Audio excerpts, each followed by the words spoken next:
Coucou les amis, eh bien c'est Delphine pour une nouvelle vidéo, me revoilà après un déménagement périlleux on va dire, parce que ça a été un peu compliqué, assez rock'n'roll, une chute sur le plancher, des escaliers qui montent, mais bon ça y est, je suis enfin dans mon nouveau chez moi, voilà, et j'y suis bien. Alors j'avais pris un peu de temps pour me remettre de tout ça, pour peaufiner mon déménagement, mais cette nuit je me suis réveillée à peut-être 2h30 du matin avec des difficultés à respirer. C'est-à-dire que ici, là, au niveau du plexus, hein, là, dans le creux, vous connaissez celui-là, j'avais du mal à reprendre ma respiration. Et je me suis dit, ah ben c'est bizarre, j'ai dû m'étouffer, je sais pas. Et donc, au bout d'un moment, je me lève pour essayer de reprendre mon souffle. D'ailleurs, vous voyez, je l'ai toujours un petit peu, c'est toujours un peu coincé. Et j'entends le grand roi des frayeurs. Donc, ça me dit quelque chose, j'essaie de... Parce que là, je vous dis la phrase, mais j'entends le grand roi, c'est qui, c'est quoi, je comprends pas, j'entends. Et puis, je me rends compte que les guides veulent me parler,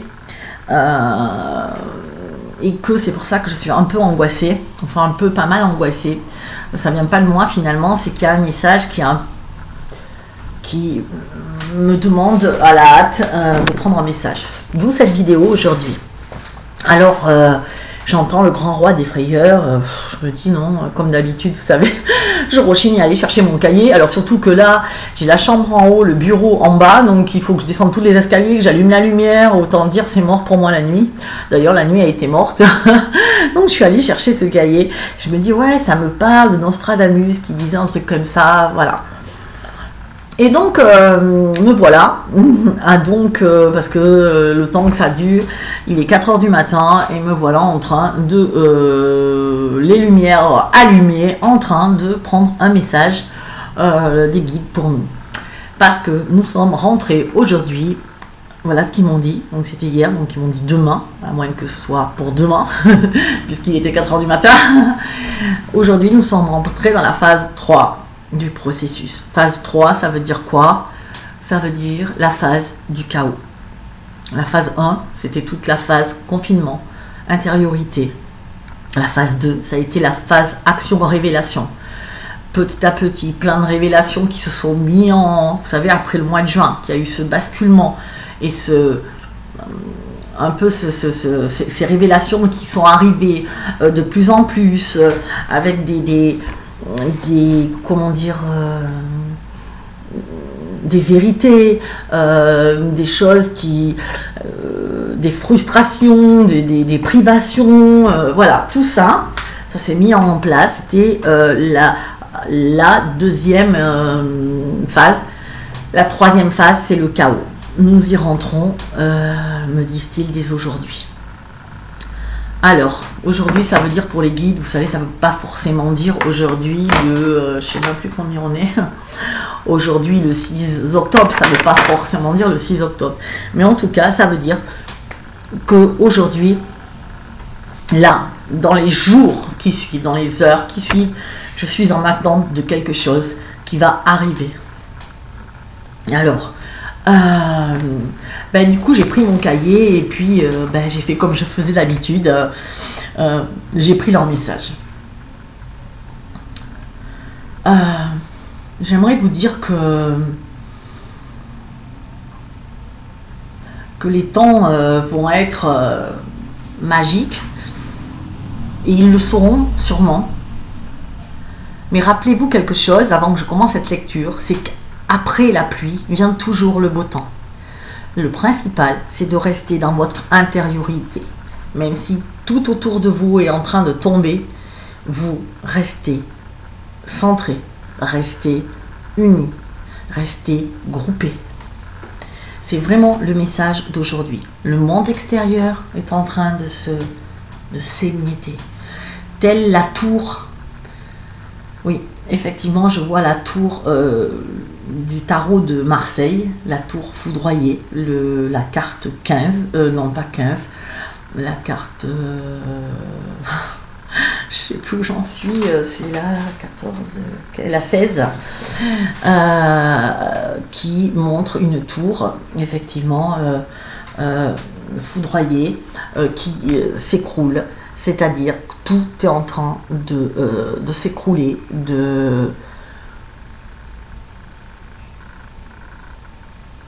voilà.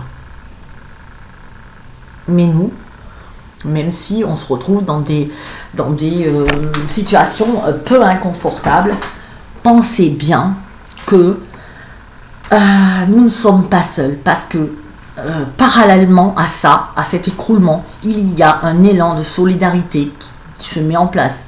Il y a des gens autour de vous, il y a les groupes on me demande de reformer, qui sont toujours formés, mais de relancer vraiment, parce que on est au cœur même de ce que les guides m'ont appelé le point zéro. Nous sommes au point zéro. Alors je vais vous lire ce qu'ils m'ont dit, comme on fait d'habitude. Donc c'était cette nuit, un mardi 6 octobre. Ah oui, j'avais mis mardi 6 octobre, 4h42. Le grand final aura bien lieu. Une lutte sans merci, un pouvoir à l'agonie. La France prend les armes. Alors après, j'ai vu que d'autres pays suivaient. Enfin, j'ai vu l'Allemagne, je sais pas. Ils m'ont parlé de la Russie, l'Australie. Je sais pas pourquoi, mais bon. Plus de retour en arrière, plus d'alternatives. Ça y est, nous y sommes. Le monde, notre monde, votre monde s'écroule dès demain pour une période indéterminée qui ne dépendra que de vous. C'est-à-dire que le temps... non, les guides me disent de continuer à lire. Le mieux est de faire appel à la raison et non pas à la passion. C'est-à-dire de ne pas se laisser emporter par les émotions, mais rester serein, tranquille et avoir la foi. La foi, c'est ce qui nous sauvera. Donc, éviter les émotions surdimensionnées, l'hypersensibilité, la folie douce, les coups de théâtre, éviter toutes ces effusions d'émotions. On reste tranquille, on a travaillé sur ça, on a travaillé sur nous, on a eu tout ce temps-là. Ça fait pas 1 an, mais presque, enfin peut-être 8 mois, je sais plus, oui. Donc, on a eu ce temps-là pour nous poser. Donc, je le redis, ancrez-vous le plus possible, vraiment. C'est de l'améthyste, c'est de la jaspe rouge, de la tourmaline, de l'obsidienne. Voilà, c'est vraiment des pierres importantes.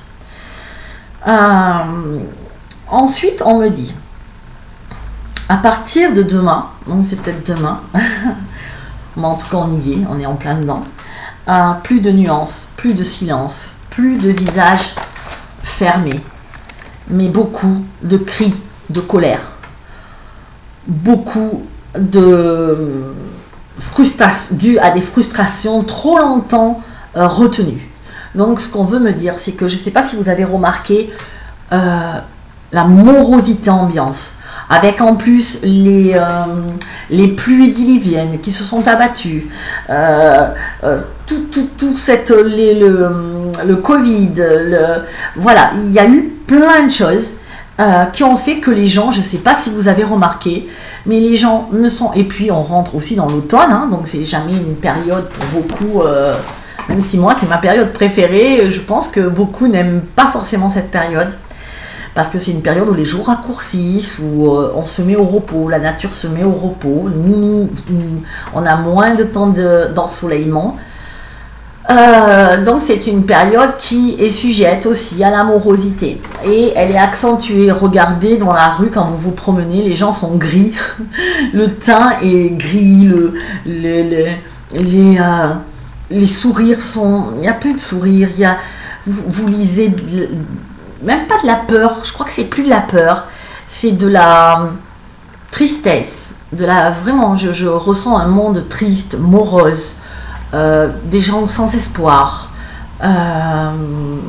Difficile de dialoguer avec des gens parce que les gens, j'ai l'impression que ils ont même plus envie de parler.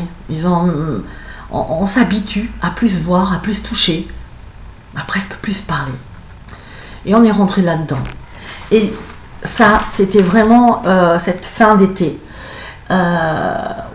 Aujourd'hui, nous allons, c'est les cris de révolte qui vont, c'est tout ce qu'on a retenu.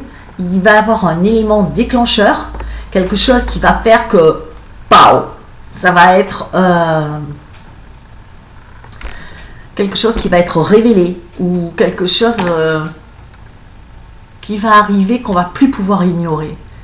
Parce que malgré tout ce qui tombe chaque jour comme vérité, comme trahison, comme info, eh ben, les gens, toujours, beaucoup, ont du mal. Mais ils se réveillent, on le voit partout. Les gens ne comprennent plus l'incohérence de ce système que l'on subit, l'incohérence d'une politique inadaptée aux conditions. Donc, ben, ça se réveille. Mais là, c'est comme si quelque chose faisait que ça se réveille encore plus. Je ne sais pas ce que c'est ce quelque chose. Je ne sais pas. Mais en tout cas, peut-être une chute de la bourse, un crash boursier, ou une apparition, ou une vérité que personne ne pourra nier. Parce qu'elle est la vérité. Et qu'il y aura des preuves. Et que il ne suffira pas de regarder la télé, on pourra le voir de nos yeux. Avec nos yeux à nous, sans passer par un intermédiaire. Je ne sais pas, je me demande même ce que ça peut être, parce que quand je vois... ouais, parce que cette nuit, il y avait aussi, j'entendais aussi le mot pandémie. Pandémie. Mais avez-vous vraiment l'impression que nous sommes dans une pandémie? Moi, je me dis, c'est quoi la meilleure preuve que la maladie n'est pas aussi grave que l'on pourrait le croire, le penser, par rapport à ce qu'on nous annonce? Mais la meilleure des preuves, c'est de regarder autour de vous. Moi, quand on me parlait d'une pandémie mondiale, quand on voyait les films, moi je me voyais comme dans les films, la vraie pandémie. Le truc, vous sortez plus de chez vous, les voisins sont morts, les parents, tout le monde est sans dessus dessous, les pompiers, la rue est dévastée, on a peur, on est terré, on voit les gens partout autour mourir, mais c'est pas le cas. Du coup, parfois il faut juste regarder autour de vous et vous poser les bonnes questions, se dire, mais suis-je vraiment dans ce qu'on appelle une pandémie? Alors, pandémie. Parce que c'est vrai que j'ai oublié de regarder, mais les guides m'ont sans arrêt demandé de lire la définition. Alors là, je le fais en direct. Je ne sais pas si ça va le faire. Pandémie. Le mot pandémie, c'est une épidémie qui atteint un grand nombre de personnes dans une zone géographique très étendue. Voilà, ça c'est une pandémie. Donc, je dis une épidémie qui atteint un grand nombre de personnes. Voilà, un grand nombre de personnes. Ben, moi, quand je regarde autour de moi, certes, il y a des gens qui m'ont dit « Oh, je suis positif !» Et sans symptômes. Ok, ça veut prouver quoi? Ça prouve juste qu'on est résistant et qu'on a l'immunité. Il y en a d'autres qui disent ah ben moi j'ai des symptômes et je suis positif, mais qui sont pas plus qu'une grippe. Peut-être, vous voyez, en vous parlant de ça, peut-être on va avoir des non, ça sera pas ça, mais on le saura aussi. Tous les Covid, ça sera pas vraiment des Covid. Il y a un scandale sur un scandale va arriver aussi. Mais c'est pas ça qui va déclencher encore, c'est pas ça. Mais je pense qu'il y aura un scandale sur les gens qui ont été déclarés Covid et sur les autopsies qu'on pourra faire quand on peut le faire. Il y a quelque chose comme ça, on va se rendre compte que c'était pas forcément le Covid. On est vraiment docile, moi je trouve. On est docile à un point où il va falloir frapper malheureusement fort pour que les gens se réveillent. Voilà, on est tellement docile. Je veux dire, regardez autour de vous. La vie, elle n'est pas normale. Pourquoi? Pourquoi la vie n'est pas normale? Parce que je mets un masque quand je sors. Enfin, parce qu'on met un masque.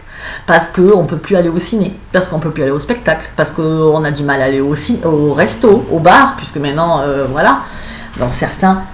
Et si vous voulez, mais c'est tout. Si vous n'aviez pas la télé, est-ce que... Moi, souvent, je me dis, si j'avais pas eu la télé, si j'avais été coupée, est-ce que j'aurais cru qu'il y avait une pandémie? Bah non, jamais de la vie.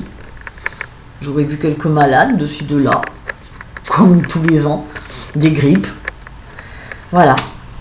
Mais comme on n'a pas encore ouvert assez les yeux, bah, il va falloir frapper très fort. C'est dommage d'en être arrivé là, mais on a fait ce qu'on a pu. Et malheureusement, la deuxième vague, ça ne sera pas la deuxième vague de coronavirus, mais c'est la deuxième vague de qui va nous scier, quoi. La première truc, ça en a été oh, ah ouais, il y a un virus, on connaît ça, quoi. On va être en confinement. Et là, ça va être encore une sidération. Mais cette fois-ci, on va vite réagir. Alors, on va vite réagir. Là, par contre, ça ne sera pas la sidération du mois de mars, ok, docile, on ne sait pas, après tout, ça arrive, je ne sais pas, il y a quoi, on a écouté. Là, on se dit, oh, ça va être bizarre. Ça, c'est comme avec les cafés. On comprend bien qu'il y a vraiment un souci. Les restos ferment, mais le McDo reste ouvert, par exemple. Je pense que nous nous dirigeons dans un monde qui se veut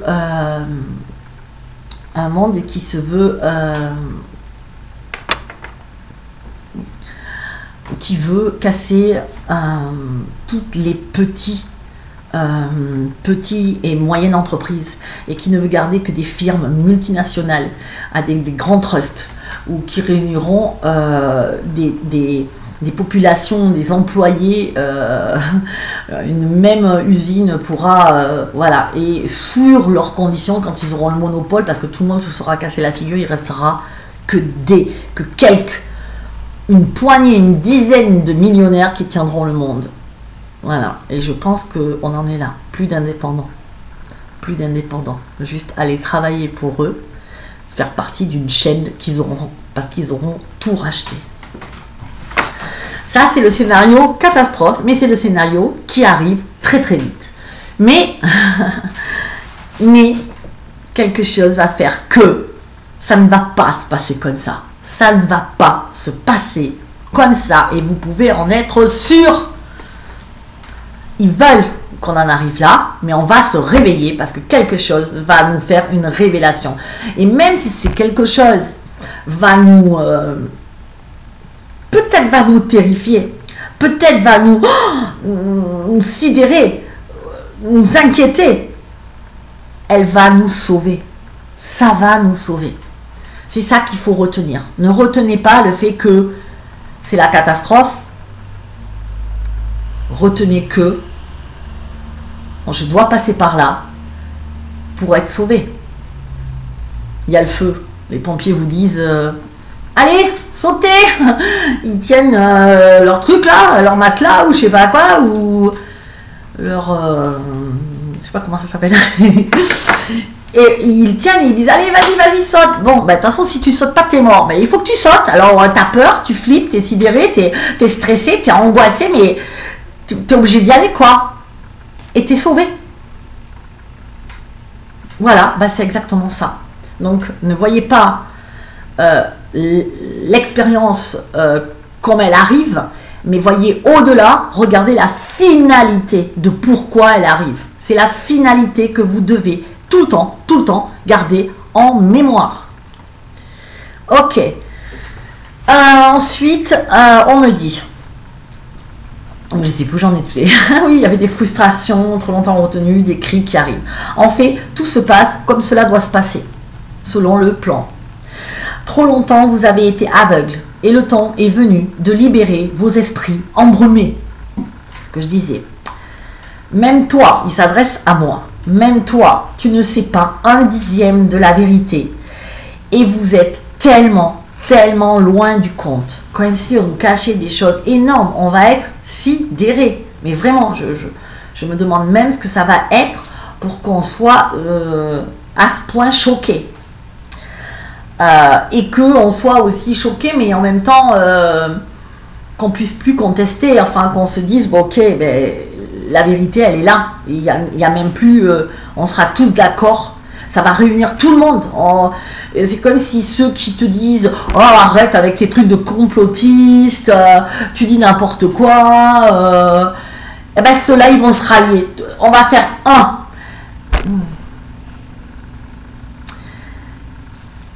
C'est comme, vous savez que l'être humain, il marche comme ça. Excusez-moi, mais c'est vrai que ça me vient ça. L'être humain, il se bat. Il est toujours querelleur, il a toujours son ego. Il veut essayer toujours de prendre souvent le pouvoir entre groupes. Et pour que l'être humain s'unisse, il faut qu'ils connaissent le même drame, un drame commun. C'est comme ça que marche toute civilisation. Vous faites des guerres, mais quand vous voyez qu'il y a un envahisseur qui arrive face à vous, vous vous unissez contre l'envahisseur. Et là, vous êtes une même famille. Vous n'êtes plus... vous faites partie de la même famille.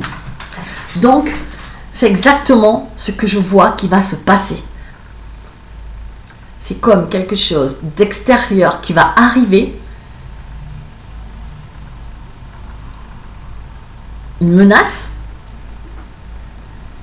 et du coup, se sentant tous concernés, nous allons, les humains, nous unir. C'est ça. Une menace. Ok. Je continue. Vous avez vu, quand je prends des messages comme ça à 4 h du matin, je peux vous dire, c'est chaud, chaud, chaud. Alors, trop longtemps, vous avez été aveugle. Ah oui, ça y est, même toi, tu ne sais pas un dixième. Voilà, c'est ce que je vous disais. Et vous êtes tellement loin du compte. Des années, des siècles d'esclavagisme vous ont formaté, ont été injectés en vous et tellement dilués que vous ne voyez plus la vérité comme elle apparaît, comme elle l'est. Je pense que c'est pas la peine de commenter, vous comprenez. Vous allez être vraiment surpris. Préparez-vous à la vérité toute nue, crue. Et je crois qu'ils m'ont inventé un mot, et biliaire. Comme si ça peut nous faire vomir, tellement ça va nous saisir. Quelque chose vraiment horrible qui va nous faire réagir. Mais il faut en arriver là, les guides me disent, même encore là, je les entends, il faut en arriver là, encore et encore, pour qu'on réagisse. Alors, là, ils me parlent à moi, ils me disent, tu ne dors pas parce que tu sais. Tu sais déjà les cris, les injures, tu connais la haine et la peur, la folie s'emparera du monde. Et donc, c'est ce qui m'a réveillé les angoisses, parce que j'avais des flashs. Laisse-les faire, laisse-les vider toute leur frustration, s'exprimer, se nettoyer. Et juste, vous qui êtes ancrés, priez pour eux, dans le calme, et envoyez tout l'amour que vous pouvez, et toute la sérénité que vous pouvez. Mais laissez-les crier. Alors, et prie pour eux.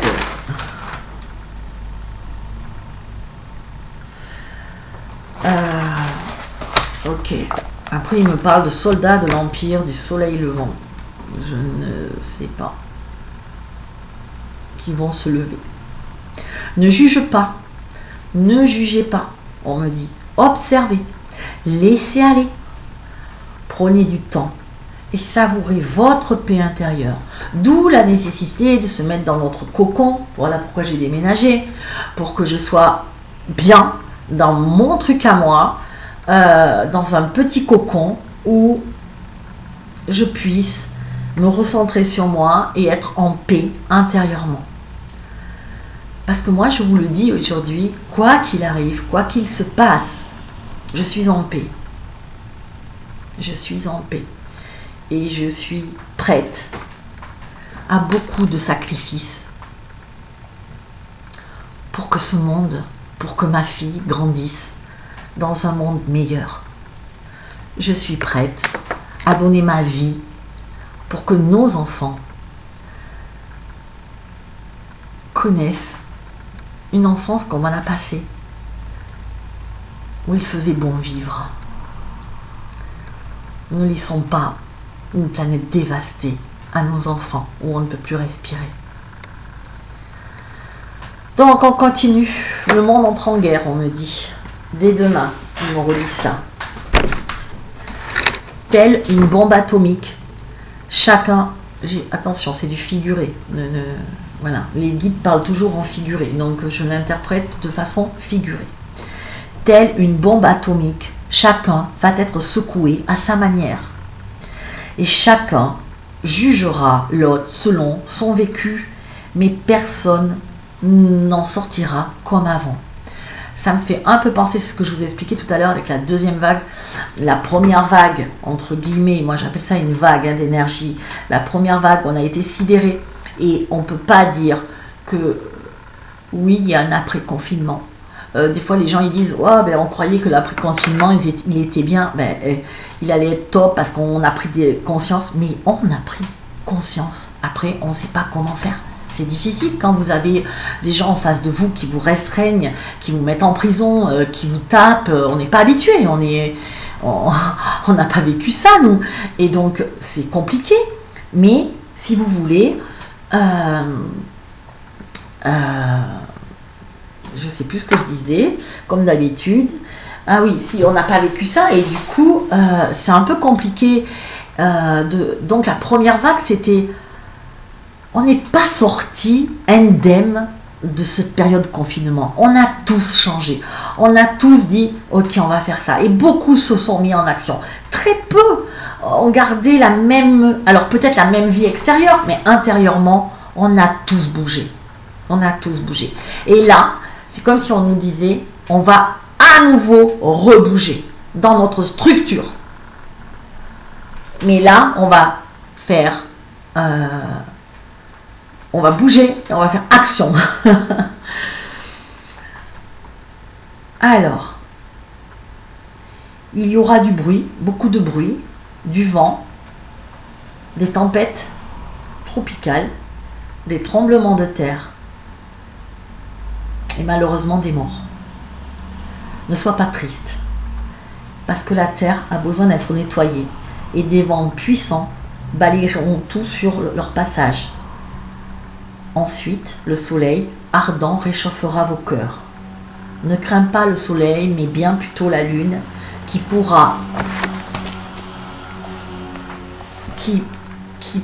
par son excroissance, donc elle va grossir, peut-être une super lune, je ne sais pas si par son excroissance, attirer les marées et envoyer une énergie dingue sur la Terre. Passage obligé, continuez à rester calme. Alors, tout ce que je suis en train de vous dire, par expérience, je sais que quand les guides parlent comme ça, c'est souvent imagé. C'est souvent imagé. Les vagues, les marées, le soleil ardent,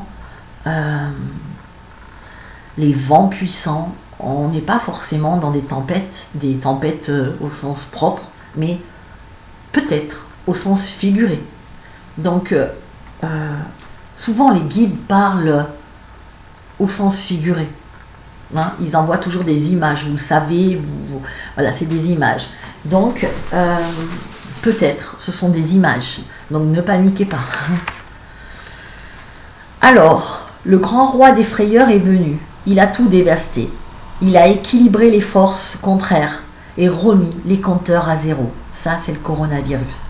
Enfin, le grand roi des frayeurs, pour moi, c'est ça. C'est le virus qui a, du coup, il a tout remis et il va tout remettre à zéro et il nous a fait bouger, quoi. Il nous a fait bouger. Il a fait bouger tout.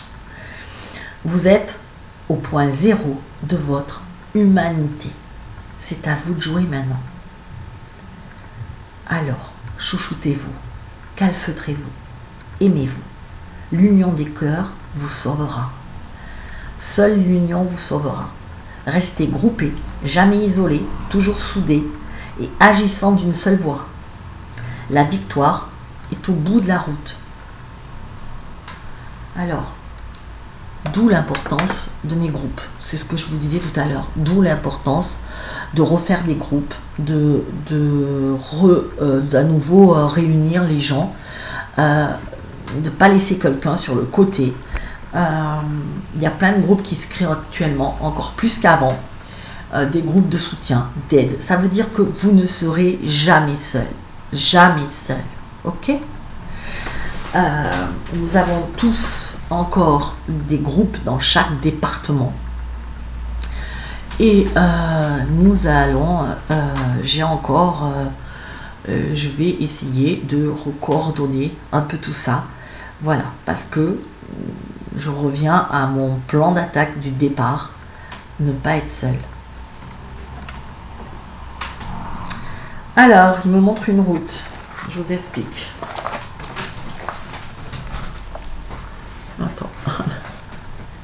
Voilà. Là.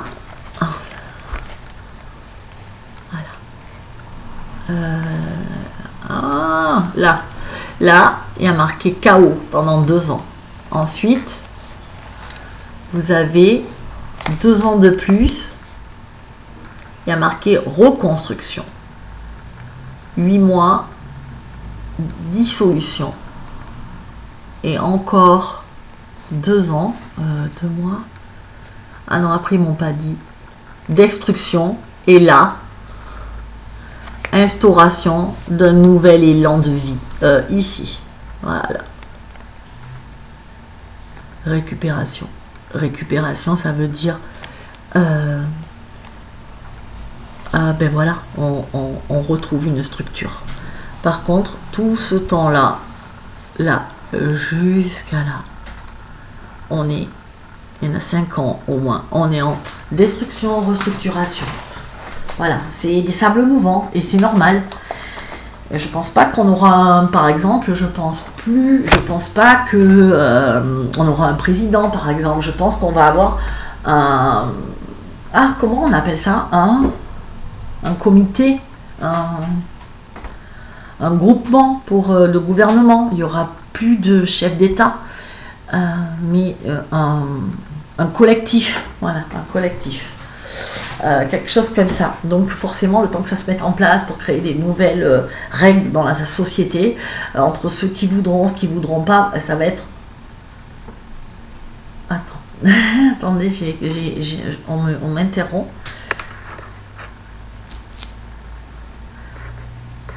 Ok. Je pense que un leader va se lever. Quelqu'un va enfin sortir du lot et prendre en main et donner une cohésion. Voilà, c'est ça. Il va rallier tout le monde. Voilà, c'est ce que je viens d'entendre. Oui, heureusement. Donc le chaos. Le chaos veut dire plus de loi, plus d'ordre établi. Chacun a sa propre loi, son propre modèle. Ça va être, comme dit ma copine Flo, de One Again, Beast to Fly. Ça veut dire ça va être du n'importe quoi. Chacun va faire Donc il n'y aura plus de consignes, plus de sécurité, les emplois, c'est chaud. Je parle des structures dans le pays. En fin de compte, c'est comme la débâcle. Quand la guerre, quand il y a la guerre, qu'on a perdu, c'est la débâcle. Ben là, c'est un moment de flottement dans les structures. Il peut y avoir forcément, il peut y avoir des privations, mais je pense qu'on va, comme on est unis, on va arriver à survivre, à vivre. Voilà. Je pense que on n'en est pas à mendier, à plus avoir de toit, à plus pouvoir manger, à mourir de faim. J'ai pas ça. J'ai une solidarité incroyable, on vous laisse jamais seul. Moi j'ai ça, j'ai cet élan. Rappelez-vous qu'on est dans l'ère du Verseau et que l'ère du Verseau nous amène, nous porte, nous amène dans le partage, l'entraide. On va pas être seul, ça va pas être, mais par contre ça va être presque nos limites sur certains trucs. Et vous savez, comme je l'ai toujours dit, la liberté, ben, c'est dangereux parfois parce que la liberté a besoin d'être limitée. Voilà. Alors ensuite, à ce stade-là, il est peut-être 5 heures du matin et je dis au guide, mais attendez, c'est quoi que vous m'annoncez là? C'est un scénario catastrophe, je suis dans un film, vous me faites quoi? Moi il est 4 heures, je suis toute seule dans cette grande maison là, avec des escaliers et tout, qui grincent, je commence à flipper. Non mais enfin, je veux dire, je dis à mes guides, mais c'est rare que vous me... Voilà, c'est quoi ça? Et les guides me répondent, mais Delphine, si tu es à la météo, si tu es Miss Météo et que tu annonces qu'une tempête arrive, tu vas pas pouvoir leur dire il fera beau, tu vas leur dire mais préparez-vous, il y a une tempête et puis basta, après ça va aller, on va pas... Voilà, et donc effectivement, j'ai compris ce qu'ils voulaient me dire. L'annonce est faite donc pour mettre les gens à l'abri, pour qu'ils réagissent rapidement, et pour qu'on réactive les groupes, la solidarité, qu'on développe des réseaux communautaires. Donc on me demande de rassembler, fédère et aime. Parce que seul l'amour nous permettra de tenir pendant cette période qui va être un petit peu, comme je vous ai dit, confuse. C'est le moins qu'on puisse dire. Voilà. Ok, après, oui, on me dit confiance, amour de soi, amour de l'autre, amour pour notre terre.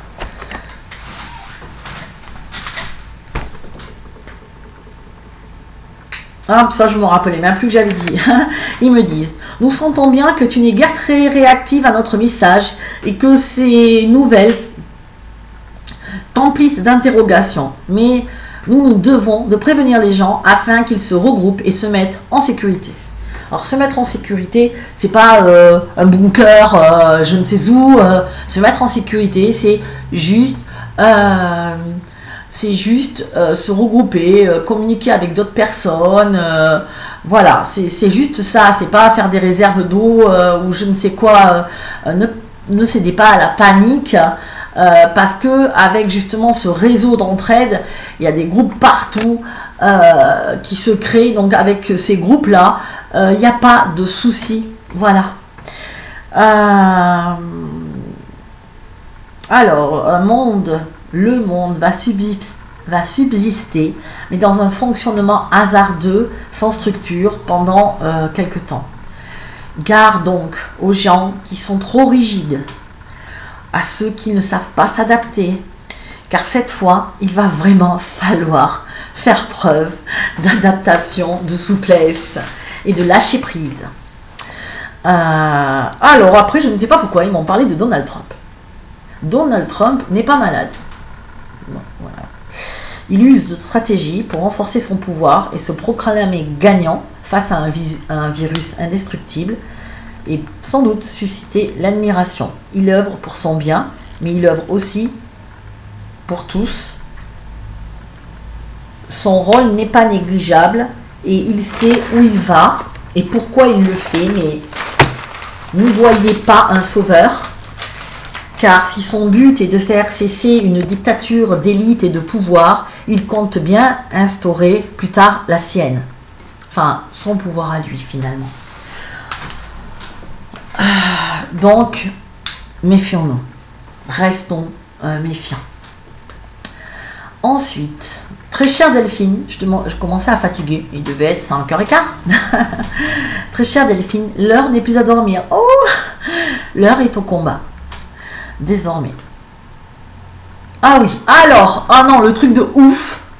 Ah oui, je m'en rappelais plus de ça. J'ai pas relu avant la vidéo. Non, mais le truc de ouf, je vous explique. Ils m'ont fait écrire. Ouais, je vous montre parce que je sais pas si je dois le dire ou quoi. Attends. Ah, ça c'est E Mars. E-I Mars quoi. I Mars. Je voulais écrire le nom de notre président. Et ils m'ont dit ne prononce pas ce mot. Moi j'avais entendu son prénom et son nom. Donc je voulais le noter. Donc j'ai commencé à faire un E. Et pour son prénom. Et après un M. Ils m'ont fait tu l'appelleras I Mars. Mars, planète de combat. Il me dit, Mars ne pourra survivre à tout cela. Il sera protégé, mais son aura va se percer et sa carapace va se fissurer. Je voyais que tout s'écroulait et il n'y aura plus de protection pour lui. Bon, donc il est vraiment protégé, effectivement, c'est quelqu'un sous ses protections, mais ça ne peut pas durer. Donc là, la protection, il n'y en a plus, il ne va plus en avoir. Donc, alors, il sera protégé, mais son aura va se percer et il n'aura plus de protection pour lui. L'heure, c'est très fort, hein. L'heure de sa mort est proche. Je ne sais pas si c'est une mort physique. Je pense pas. C'est l'heure de sa mort, peut-être de son repli.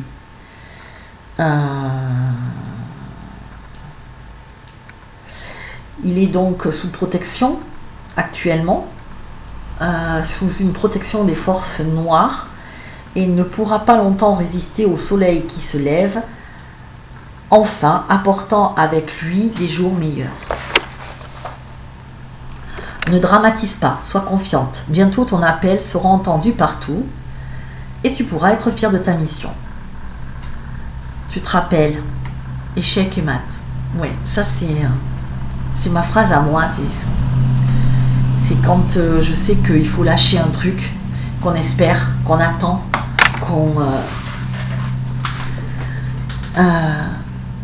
un jour que vraiment je gérais tout et que je voulais que gérer tout, contrôler tout, et un jour j'ai entendu échec et maths, Delphine, échec et maths, et j'ai compris que à partir de ce moment j'ai compris que c'était fini. Il fallait plus contrôler, on n'avait rien à contrôler. Peut-être ce qu'on peut changer, mais quand vous ne pouvez pas changer les choses, quand ça avance pas. J'en parlais encore aujourd'hui avec quelqu'un ce matin qui me disait mais le commerce marche pas très bien, mon commerce, je m'inquiète.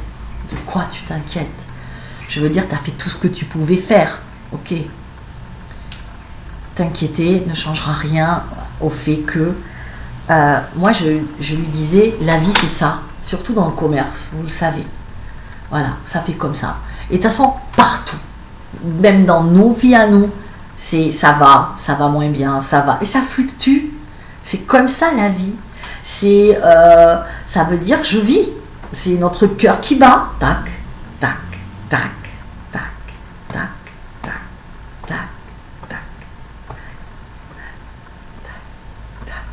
C'est le souffle de la vie. Vous l'entendez? Voilà. Je vais bien, je vais moins bien. Mon corps est à fond, il est bien, il a plein d'énergie, et puis mon corps est fatigué, il a besoin de repos. C'est le cycle. C'est l'hiver, hein? C'est l'été, c'est l'hiver, c'est l'été, c'est le cycle de la vie. eh bien, la vie marche par vibration, comme le cœur. C'est juste la Terre Gaïa, c'est un immense être dont le cœur bat. Et à chaque fois qu'il se lève, ça fait des ondulations. Mais ça veut dire je suis vivant. Donc quand ça monte là, quand ça monte, on est content, mais quand ça redescend, il faut profiter de ce moment-là, parce que ce cycle-là, où vous redescendez, vous le voyez dans les biorhythmes, quand le corps est fatigué, ce temps-là est fait pour vous reposer. J'ai fourni beaucoup d'énergie, je me repose. Hop, et je vais mieux. Et je récupère de nouveau. Et je vais mieux. Et je récupère de nouveau. Et toute la vie, c'est comme ça. Toute la vie est faite d'ondulations. Et donc, de ces ondulations, ça influe, ça marche pas que pour mon corps, ça marche pour tout. Pour mon boulot, là je suis bien et puis ça va plus. Et surtout dans le commerce, comme je vous disais, il y a des moments où ça marche, il y a du boulot, c'est chouette, et puis d'un seul coup ça marche plus. Et il n'y a plus personne. Et combien j'ai de clientes qui m'appellent et qui me disent oh, ça marche plus Delphine et tout. Mais ouais, c'est normal, ça veut dire qu'il faut que tu te reposes là. Mais je peux pas, j'ai peur, et vite, comment ça se fait, je reprends mon calme. Et là, les gens, ils tournent, et au lieu de mettre leur corps et leur cerveau au repos, ils stressent. Alors que j'ai appris quelque chose, c'est que parfois, je suis débordée de monde, comme tout le monde, du client, et puis parfois, il n'y a plus personne, le téléphone ne sonne plus, et il n'y a plus rien. Et ça, vous savez ce que ça veut dire? Ça veut dire repose-toi. C'est tout. Ça veut dire repose ton corps, profites-en pour faire ce que tu as envie. Va te promener, échange-toi les idées. Et vous êtes sûr, mais à coup sûr, ça va repartir. Il n'y a pas de problème. Ça va repartir parce que c'est un cycle de vie. Et que si ce projet il doit marcher, de toute façon, il marchera. Si vous y avez mis tout votre cœur, tout votre effort, tous vos talents, et que vous êtes fait pour ça, il marchera. Si ça ne marche pas, et si par contre, si c'est toujours comme ça, c'est mort. Mais si ça fait ça, c'est bon. Et donc, quand vous êtes dans le creux, profitez-en pour vous reposer. Pourquoi je parle de ça? Je ne m'en rappelle plus. Parce qu'il m'avait dit échec et maths. Je suis revenue à mon truc. Mais tout ça pour vous dire, échec et maths, c'est parce que moi, je croyais que quand on était en bas, il fallait être toujours en haut. Et moi, je voulais être toujours ici. Je voulais faire ça. Sauf que quand vous êtes toujours ici, vous savez quoi vous risquez? Vous risquez de fatiguer votre corps, de faire que le cœur, au lieu de battre, il ne bat plus. Forcément, il est étouffé. Vous le maintenez à toujours une vitesse élevée. Vous ne lui laissez pas le temps de redescendre. Et donc, un jour, les guides, ils m'ont dit échec et maths. Et là, ça y est, j'ai compris. J'ai compris que quand j'étais en bas, que j'avais fait tout ce que j'avais pu, que j'avais donné tout ce que j'avais de mon cœur, de mes efforts, pour un projet ou pour quelqu'un, et que ça ne le faisait pas, j'ai compris que c'était inutile d'y mettre d'autres forces. Mais au contraire, plus vous lâchez, et c'est ça le secret, c'est que au contraire, plus vous lâchez, et mieux c'est. Plus vous lâchez, et plus vous êtes sûr que vous allez récupérer. Et plus vous allez récupérer vite, plus ça va remonter vite. Pensez à ça. Quand on lâche prise, vous le savez, l'histoire des clés. J'ai perdu mes clés, je ne les trouve pas, où elles sont, j'en ai marre, je ne trouve pas, où elles sont, j'en ai marre, mais je vais me promener, allez hop, je me barre, je reviens, les clés sont sur la table. C'est qu'elles étaient sous mon nez et j'étais tellement stressée que je ne les ai pas vues. Ça arrive à tout le monde, ça c'est un exemple qui touche tout le monde. C'est exactement pareil. Ça veut dire que quand on lâche prise, tout nous arrive. Les choses se dénouent. Peut-être pas exactement comme vous vouliez, mais elles se dénouent. Et c'est l'important. C'est le plus important, que les choses dans la vie se dénouent. Parce que ce qui est le pire, c'est de rester bloqué à un endroit et de ne pas y bouger.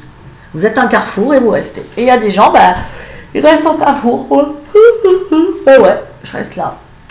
Bah non, je veux dire, le but c'est de bouger, de créer, d'avancer. Et donc, ce jour-là, ils m'ont dit échec et maths. Et dans ce mot, dans ces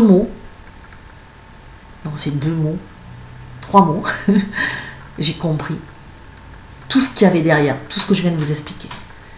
Parce qu'ils m'ont dit ça et je l'ai ressenti. Mais si vous pouviez le sentir avec la force dans laquelle je l'ai senti, c'est juste waouh! Un enseignement qui dure un éclair. Et là, ils me disent, rappelle-toi Delphine, échec et maths. C'est-à-dire que aujourd'hui, maintenant, quoi qu'on fasse, on y est. On n'a pas d'échappatoire.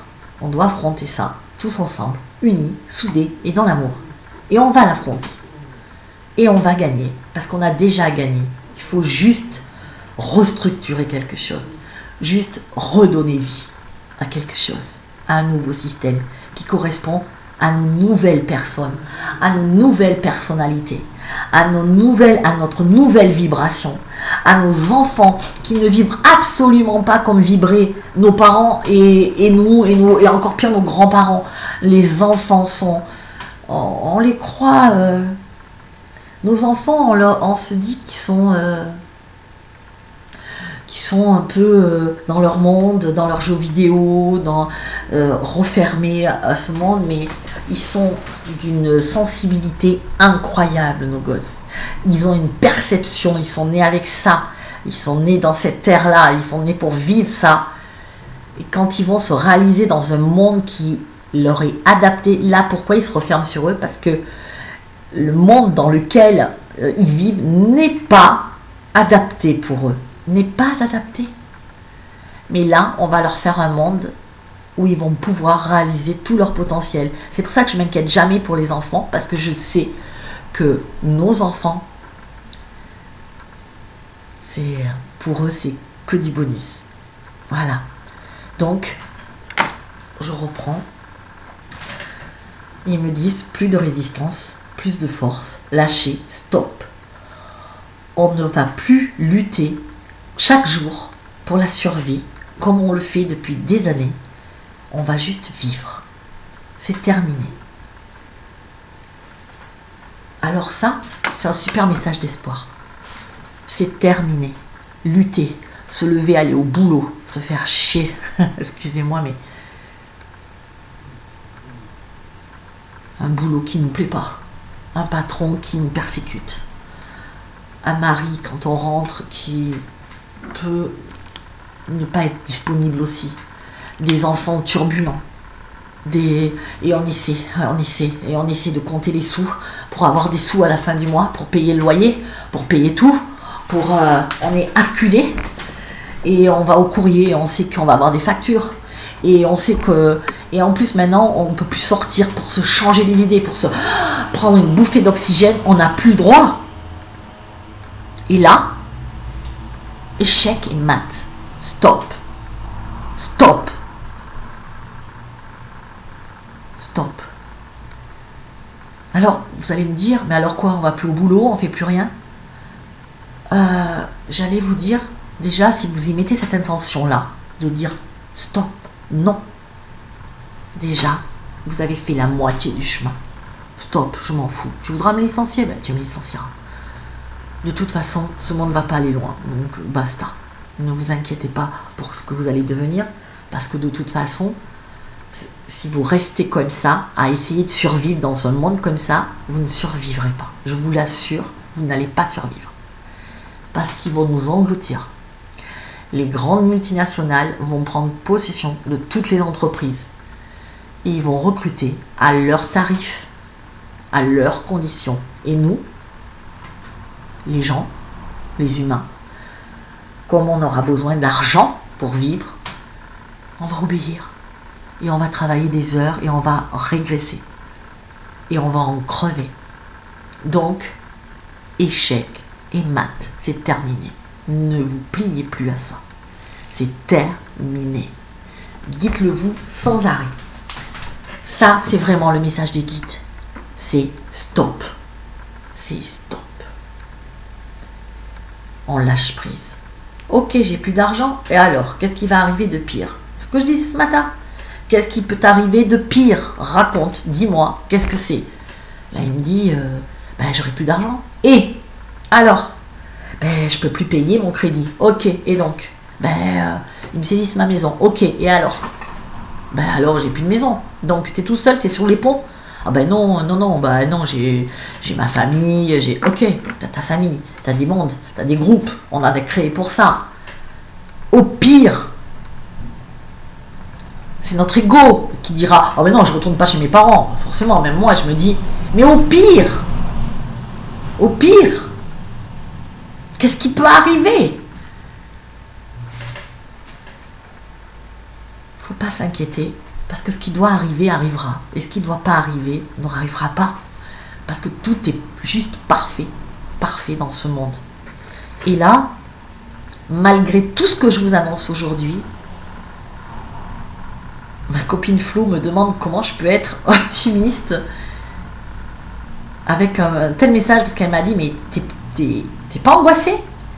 Quand je lui ai appelé, quand je l'ai appelé ce matin pour lui dire, oh Flo, si tu savais ce qui m'est arrivé cette nuit. Non, je suis pas angoissée, ça va mieux, c'est parti. J'étais angoissée parce que je sentais qu'ils voulaient me parler et que j'avais la souffrance du monde. Mais là, aujourd'hui, je suis plutôt libérée de me dire, ok, bah, c'est un dur moment à passer, c'est une marche à passer pour du bonheur. Donc, ma foi, bah, c'est comme tout dans la vie. C'est boycott, je vais avoir mon bac, ben, je vais bosser comme une malade cette année de terminale là, je vais bosser. Et puis, ouais, ça sera pas facile, je vais partir, je vais aller en fac, je vais prendre un appartement, c'est difficile, mais je vais y arriver. Et quand t'as le bac, tu dis, ah, ça valait le coup. La grossesse, on en parle de la grossesse les filles, l'accouchement. Eh ben on le sait, on se dit, ben moi je vis ça comme ça, un accouchement quoi. On se dit, ok, ben là ça va pas être rigolo parce que le truc il est rentré, mais pour le sortir, ça va pas du tout être évident. Et il faut qu'il sorte, et il a grossi entre temps. Et là tu te dis, waouh, je vais morfler. Mais pourtant tu recommences parce que c'est toujours la finalité qu'on regarde. Voilà pourquoi je suis optimiste. Parce que je vais pas me fier à ceux qui... Si je regarde, oh là là, ma grossesse, oh là là, là là, là, ouais, forcément tu refais plus jamais d'enfant. Hein. Je te le dis, hein, quand tu y es passé une fois, tu y passes pas deux fois. Hein. Donc c'est comme ça partout. C'est la vie, il faut faire un petit effort pour accéder à un mieux-être. Si on n'est pas capable de se faire cet effort, ok. Alors on sait que voilà, ben, vous n'êtes pas capable d'être enceinte, de vouloir, enfin c'est facile d'être enceinte, je vous rassure, c'est de le porter. Eh ben enfin c'est pas enfin moi pour moi c'était de le porter, mais après, mais il faut y arriver. Enfin à un moment c'est des efforts qu'on vous demande pour après un truc génial, merveilleux. Être parent c'est la plus belle chose qu'il y a dans la vie. Ça vaut toutes les souffrances du monde. J'ai vécu 6 mois couché, j'ai accouché à 6 mois, d'un bébé prématuré qui faisait 1,4 kg, et perfusé de partout, transporté en hélico, enfin le truc de dingue que je souhaite à personne, surtout après des FIV et des assimilations. Mais je l'ai eu ma fille. Et vous savez quoi? Et j'en pouvais plus, évidemment, puisque quand vous êtes couché depuis 15 jours enceinte, j'étais couchée. Et bien, vous savez quoi? Et bien, c'est tellement beau que j'aurais supporté encore plus parce que ça méritait. Ma fille vaut tout l'or du monde et toute la souffrance et je regrette rien évidemment. Et donc un an après, même pas un an après, je voulais recommencer. Je voulais, parce que l'effort à faire était infime par rapport à la joie que ça m'apportait. Et bien là, c'est pareil. L'effort à faire est infime par rapport à la joie que nous allons avoir. Donc, je finis. Lâchez les armes. Lâchez les armes pour les prendre. Ça, c'est un truc de fou, cette phrase. Lâchez les armes pour les prendre. C'est-à-dire, je lâche, et c'est en les lâchant que je me bats. Je ne sais pas si vous comprenez cette phrase. Je lâche prise. C'est fini. C'est fini. Mais en même temps, c'est comme ça que je montre que je me bats. Ok, tu veux me licencier? Ben licencie-moi. Ok, il faut payer. Ben écoute, j'ai pas d'argent pour payer, je m'en fous. Voilà, ben t'as qu'à, je sais pas. Mais moi, c'est fini. Vous voyez, c'est un peu ça que ça veut dire. Cela peut paraître paradoxal, mais nous devons lâcher, décadenasser nos chaînes des pieds et nos mains enchaînées, et entrer en confiance dans cette ère nouvelle. Nous aurons besoin de tous.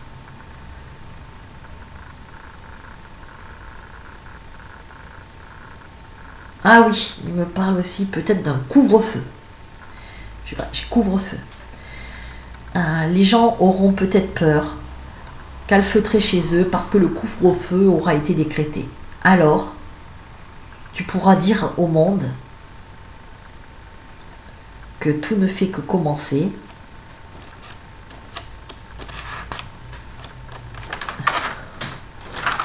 Et que la lumière bleue de la protection nous entourera tous, quoi qu'il se passe. Je t'aime, me disent les guides. Je vous aime.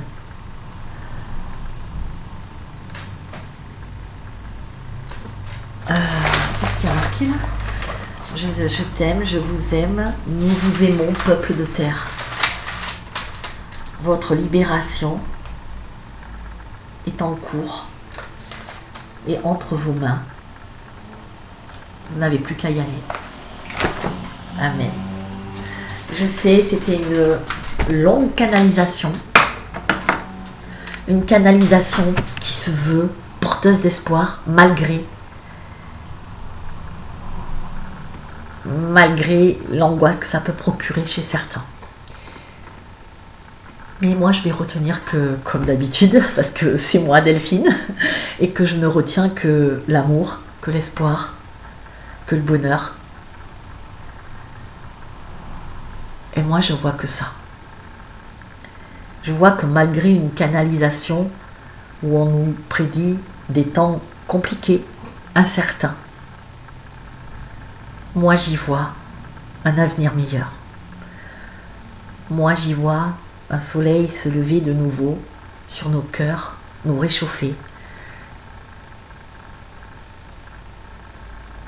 J'ai des images comme ça qui viennent dans ma tête, où je vois un lever ou un coucher, non, un lever de soleil, et le lever du jour, et des gens, main dans la main, qui sortent, comme si pour la première fois ils voyaient le jour, après une longue période de noirceur.